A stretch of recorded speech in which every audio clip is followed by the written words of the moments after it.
بسم الله الرحمن الرحيم إن الحمد لله نحمده ونستعينه ونستغفره من يهده الله فلا مضل له ومن يضلل فلا هادي له وأشهد أن لا إله إلا الله وحده لا شريك له وأشهد أن سيدنا ونبينا وحبيبنا وشفيعنا وقرة أعيننا محمدا عبده ورسوله صلی اللہ تبارک و تعالی علیہ وعلی آلہ واصحابہ وازواجہ وذریتہ وبارک وسلم تسلیما کثیرا دائما ابدا الی یوم الدین اما بعد فاعوذ باللہ من الشیطان الرجیم بسم اللہ الرحمن الرحیم قد افلح من زکاہا وقد خاب من دساہا وقال تعالی قد افلح من تزکا وذكر اسم ربه فصلى سبحان ربك رب العزة عما يصفون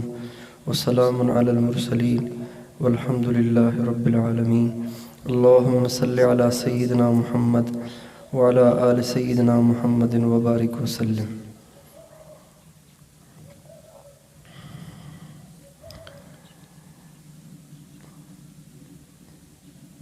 ایک تو تعلیم ہے اور ایک تربیت اور تزکیہ ہے. ان دونوں میں فرق ہے. تعلیم کہتے ہیں کسی چیز کی معلومات کے حاصل ہو جانے کو، کسی چیز کا علم حاصل ہو جانا، یہ تعلیم کہلاتا ہے. اور اس علم کا عمل میں آ جانا، اس علم سے انسان کا خود کا مزین ہو جانا، اس کو تربیت اور تزکیہ کہتے ہیں. اللہ تعالیٰ نے قرآن پاک کے اندر 11 مرتبہ قسم کھا کر 11 مرتبہ قسم، اتنی قسمیں تو اللہ نے کہیں بھی نہیں کھائیں. پورے قرآن میں اتنی بڑی تعداد میں قسمیں اللہ تعالیٰ نے کسی بات پہ نہیں کھائیں. قرآن پاک میں اللہ نے قسمیں کھائی ہیں والتین والزیتون والنجم اذا ہوا اور واللیل اذا یغشی والنہار اذا تجلی اور وہذا البلد الامین. لیکن 11 قسمیں اللہ تعالیٰ نے کسی چیز پہ نہیں کھائیں. 11 قسمیں کھا کے اللہ تعالیٰ فرماتے ہیں قد افلح من زکاہا، کامیاب وہ ہوتا ہے کہ جو اپنے علم پر عمل کرتا ہے، اپنے نفس کا تزکیہ کر لیتا ہے اور صحیح تربیت کو حاصل کر لیتا ہے، وہ کامیاب ہے. وقد خاب من دساہا، اور جس نے اپنے آپ کو گندا کر دیا اور برائیوں میں مبتلا ہو گیا اور اپنے نفس کا اس نے تزکیہ نہیں کیا، وہ ہلاک ہو گیا، نامراد ہو گیا، برباد ہو گیا. تو جس طرح ہم اور آپ تعلیم کو اہمیت دیتے ہیں، ضرورت ہے اس بات کی کہ ہم تزکیے کو بھی اہمیت دیں. حضور نبی کریم صلی اللہ علیہ وسلم کے ذریعے سے حضرات صحابہ کرام کو علم بھی ملا اور معرفت بھی ملی. علم بھی ملا اور معرفت بھی ملی، لیکن چونکہ بعد کی امت کے لوگوں میں وہ جامعیت نہ رہی، اس لیے علم مدارس کے ساتھ مخصوص ہو گیا اور تزکیہ خانقاہوں کے ساتھ مخصوص ہو گیا. لیکن ہمارے اکابر دیوبند نے، اللہ تعالیٰ ان کی قبروں کو منور کرے، ان پہ کروڑوں رحمتیں نازل فرمائے، ان میں سے ہر ایک کو اپنے شایان شان بہترین بدلہ عطا فرمائے. خصوصاً حجت الاسلام والمسلمین، آیت من آیات اللہ، حضرت مولانا محمد قاسم صاحب نانوتوی رحمۃ اللہ علیہ پر اللہ تعالیٰ کی کروڑوں رحمتیں ہوں، جنہوں نے ایک ایسا ادارہ قائم کیا جو دنیا کا مثالی ادارہ بنا. وہ ایک ہی وقت میں مدرسہ بھی تھا اور ساتھ ساتھ وہ خانقاہ بھی تھا. حضرت مفتی شفیع صاحب رحمۃ اللہ علیہ، مفتی اعظم پاکستان، حضرت شیخ الاسلام مفتی محمد تقی عثمانی صاحب کے جو والد صاحب تھے جنہوں نے معارف القرآن لکھی، وہ ان کے جو والد صاحب تھے مولانا ذوالفقار علی صاحب، وہ فرماتے ہیں کہ ہم نے دارالعلوم دیوبند کا وہ زمانہ بھی دیکھا ہے جب محتمم سے لے کر چپڑاسی تک اور صدر مدرس سے لے کر ادنا درجے کے مدرس تک سب کے سب صاحب نسبت بزرگ ہوا کرتے تھے، اور جہاں دارالعلوم دیوبند میں سارا دن قال اللہ اور قال الرسول کی صدائیں گونجتی تھیں، وہیں رات کو دارالعلوم دیوبند کے ہر حجرے سے الا اللہ اور اللہ اللہ کی ضربوں کی آواز سنائی دیتی تھی۔ وہ دارالعلوم دیوبند ایک ہی وقت میں مدرسہ بھی تھا اور ساتھ ساتھ خانقاہ بھی تھا۔ ہمارے اکابر نے شریعت اور طریقت کو جمع کیا، اور اسی وجہ سے اللہ تعالیٰ نے ہمارے اکابر کو وہ قبولیت دی کہ جس کی تاریخ میں مثال نہیں ملتی۔ کسی کا فیض اتنا نہیں پھیلا جیسے اللہ تعالیٰ نے ہمارے اکابر کے فیض کو پھیلایا۔ ہم تو حیران رہ گئے جب کل وہاں الجامعۃ الاسلامیہ حضرت مولانا یوسف صاحب کے مدرسے میں گئے، تو میں سوچ رہا تھا کہ پتہ نہیں یہاں علم کس کے ذریعے سے پہنچا ہوگا۔ اتنے سارے مدارس ہیں، اتنے سارے علماء اور طلباء پڑھ رہے ہیں، پتہ نہیں یہ کس کا فیض ہے۔ لگتا ہے کہ یہ بھی حضرت مدنی کا فیض ہوگا۔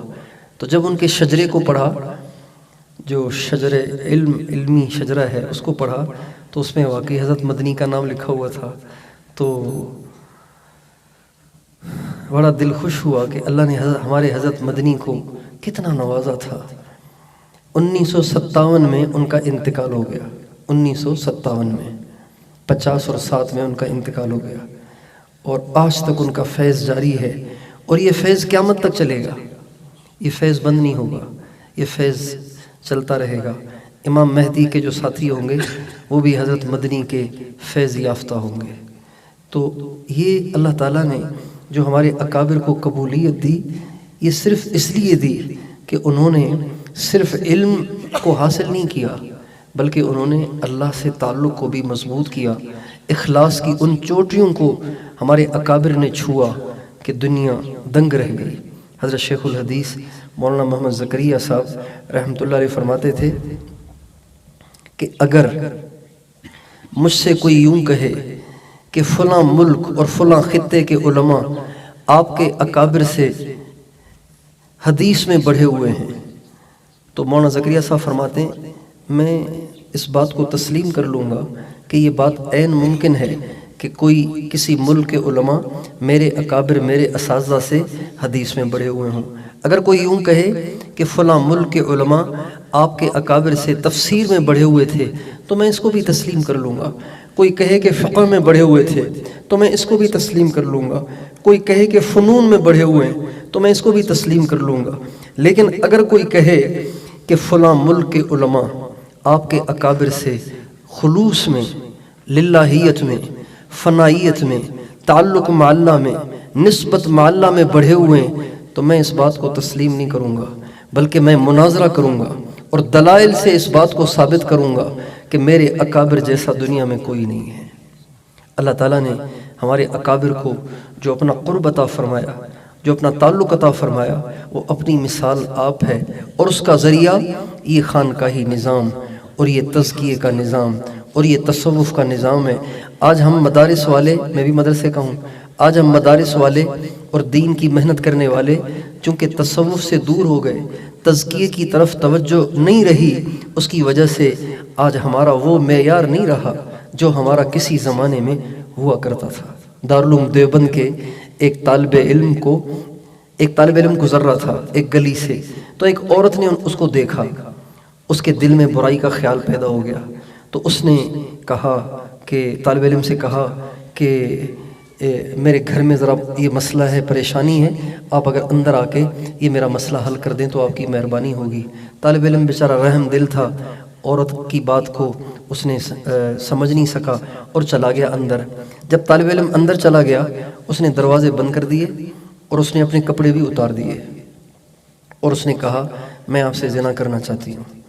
طالب علم نے تو ایک دفعہ تو پریشان ہو گیا کہ اب کیا ہوگا، اللہ ناراض ہو جائے گا۔ چنانچہ طالب علم نے ایک بہانہ بنایا اور اس سے کہا مجھے پیشاب آ رہا ہے، میں ذرا پیشاب کراؤں۔ وہ پیشاب کرنے کے لیے بیت الخلاء گئے اور بیت الخلاء سے پاخانہ اٹھا کے اپنے پورے جسم پہ پاخانہ مل لیا۔ جب سارے جسم پہ پاخانہ مل لیا اور پاخانے کے ساتھ باہر آیا تو عورت نے دیکھا تو بدبو آ رہی تھی، تو اس نے کہا نکل یہاں سے میرے گھر سے۔ تو اس نے دھکے دے کے ان کو گھر سے نکال دیا۔ جب وہ نکلے تو آ کے دارالعلوم دیوبند میں نہائے، دھوئے، کپڑے دھوئے، پاک صاف کیے، اور پھر آ کے سبق میں بیٹھ گئے۔ جب سبق میں بیٹھے تو استاد بھی کیسے اللہ والے تھے، استاد کہنے لگے بھئی آج مجھے سبق میں جنت کی خوشبو آ رہی ہے، مجھے بتاؤ یہ کیا بات ہے؟ تو بہت زیادہ اصرار کیا لیکن کوئی بتا نہیں رہا تھا۔ آخر جب انہوں نے قسم دی تو وہ طالب علم کھڑا ہو گیا اور اس نے سارا واقعہ سنایا کہ یہ میرے ساتھ ہوا ہے، یہ دارالعلوم دیوبند کے طلباء کا حال تھا۔ آج ہمارے طلباء موبائل میں پڑ گئے، فیس بک میں پڑ گئے، یوٹیوب میں پڑ گئے، واٹس ایپ میں پڑ گئے، غیر محرموں کی تصویریں دیکھنے کے وہ مزے لینے لگ گئے۔ اس کا نتیجہ کیا ہوا کہ قرآن کی تلاوت کے مزے سے محروم ہو گئے، سجدے کے مزے سے محروم ہو گئے، اللہ کے نام کی مٹھاس سے محروم ہو گئے۔ اس لیے ضرورت ہے اس بات کی کہ ہم سب کے سب اپنے اندر وہ صفات پیدا کرنے کی محنت اور کوشش کریں جو ہمارے اکابر کے اندر ہوا کرتی تھی۔ تو اس کی میں بھی نیت کرتا ہوں، آپ بھی نیت کر لیں، ٹھیک ہے انشاءاللہ؟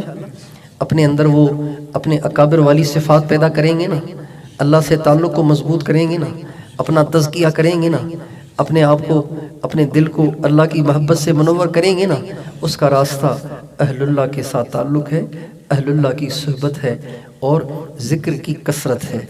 جتنی زیادہ ذکر کی کثرت کی جاتی ہے اتنا زیادہ انسان کا دل اللہ کے نور سے منور ہوتا ہے۔ ایک بزرگ کا ملفوظ ہے کہ ہر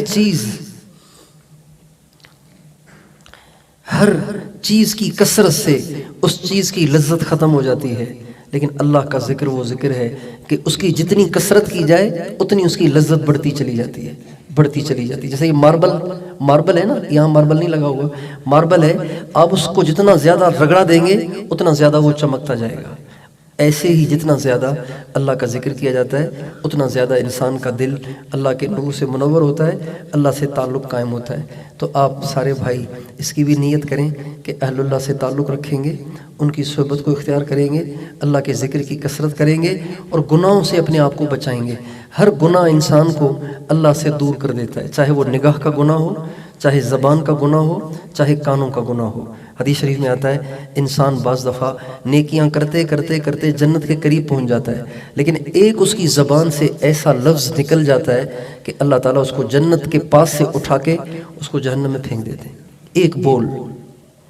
اس لیے ہمیں اپنی زبان پہ بھی کنٹرول کرنا ہے، اپنی نگاہوں پہ بھی کنٹرول کرنا ہے، اپنے کانوں پہ بھی کنٹرول کرنا ہے۔ چھوٹے بڑوں کا ادب کریں، بڑے چھوٹوں پہ شفقت کریں، ایک دوسرے سے محبت کریں، اللہ سے محبت کریں، اللہ کے نبی سے محبت کریں۔ زندگی کا کوئی کام سنت سے ہٹ کے نہ کریں۔ دیکھیں آج اگر ہم سے کوئی غیر مسلم پوچھتا ہے کہ بھئی آپ کے نبی کیسے تھے، تو ہم عملی نمونہ نہیں بتا سکتے۔ ہم کہتے ہیں فلاں کتاب پڑھ لو، شمائل ترمذی پڑھ لو، آپ کو پتہ چل جائے گا ہمارے نبی کیسے تھے۔ ہم نمونہ نہیں پیش کر سکتے۔ یہ کتنی کم قسمتی اور کتنا بڑا بحران ہے کہ آج ہم مدارس بھی نبی پاک صلی اللہ علیہ وسلم کی صفات اور آپ کے اخلاق اور آپ کی عادات شریفہ کی مثال پیش نہیں کر سکتے۔ اور ہمارے اکابر ایسے نہیں تھے، ہمارے اکابر کی 100% زندگی سنت میں ڈھلی ہوئی تھی۔ حضرت شیخ الہند مولانا محمود حسن صاحب رحمۃ اللہ علیہ سے کسی نے کہا حضرت آپ عشاء کی نماز کے بعد یہ 2 رکعت بیٹھ کے کیوں پڑھتے ہیں؟ بیٹھ کے پڑھنے سے آدھا ثواب ملتا ہے، کھڑے ہونے سے پورا ثواب ملتا ہے، تو آپ آدھا ثواب کیوں کماتے ہیں؟ آپ پورا ثواب کما لیا کریں، 2 رکعت بیٹھ کے کیوں پڑھتے ہیں؟ تو فرمانے لگے بھئی ثواب تو بے شک کھڑے ہونے میں زیادہ ہے، لیکن چونکہ آقا کی سنت بیٹھ کے پڑھنے کی ہے تو ہمیں تو سنت پہ چلنا ہے، چاہے اجر تھوڑا ہی ملے۔ کتنے سنت کے ہمارے اکابر پابند تھے۔ تو اس لیے آپ سارے نوجوان اس کی نیت کریں، ہر کام سنت کے مطابق کریں گے انشاءاللہ۔ اور آپ طلبہ پگڑی کیوں نہیں پہنتے؟ پگڑی پہنا کرو۔ آپ کے اساتذہ نے پگڑیاں پہنی ہوئی ہیں، آپ نے پگڑیاں نہیں پہنی ہوئی، آپ بھی پگڑی پہنا کرو، پہنو گے نا انشاءاللہ۔ سنت کے مطابق زندگی گزارو، مسواک کی پابندی کرو اور اپنے پانچے ٹخنوں سے اوپر رکھو۔ بہتر یہ ہے کہ اپنے پانچے آدھی پنڈلی تک رکھو۔ دیکھو اس کی اجازت ہے، اس کی اجازت ہے، لیکن سنت یہ ہے، یہ سنت ہے۔ تو کوشش کرو اپنے پانچے آدھی پنڈلی تک رکھو۔ آپ میری اردو سمجھ رہے ہیں؟ اور قرآن پاک کی تلاوت کرو، تہجد کا اہتمام کرو۔ کوئی رات تہجد سے خالی نہیں ہونی چاہیے۔ بھائی مدرسے میں پڑھنے والے، مسجدوں میں رہنے والے بھی اگر ساری رات سونے میں گزار دیں تو پھر دکاندار تہجد کیسے پڑھیں گے؟ حضرات صحابہ کرام کے بارے میں اللہ فرماتے ہیں کانوا قلیلا من اللیل ما یہجعون، یہ لوگ رات کو سوتے تھوڑا تھے، جاگتے زیادہ تھے۔ والذین یبیتون لربہم سجدا وقیاما، ان کی ساری رات سجدے اور قیام میں گزرتی تھی۔ تراہم رکعا سجدا یبتغون فضلا من اللہ ورضوانا، اے مخاطب جب تو میرے نبی کے صحابہ کو دیکھے گا تو کوئی رکوع میں ہوگا، کوئی سجدے میں ہوگا، تو اس کا نمونہ مدارس کے طلبہ بھی اگر نہیں بنیں گے تو کون بنے گا؟ یونیورسٹیوں میں پڑھنے والے، کالجوں میں پڑھنے والے اس کا نمونہ بنیں گے، تو آپ سارے اس کا نمونہ بننے کے لیے تیار ہیں؟ اللہ تعالیٰ توفیق دے ہم سب۔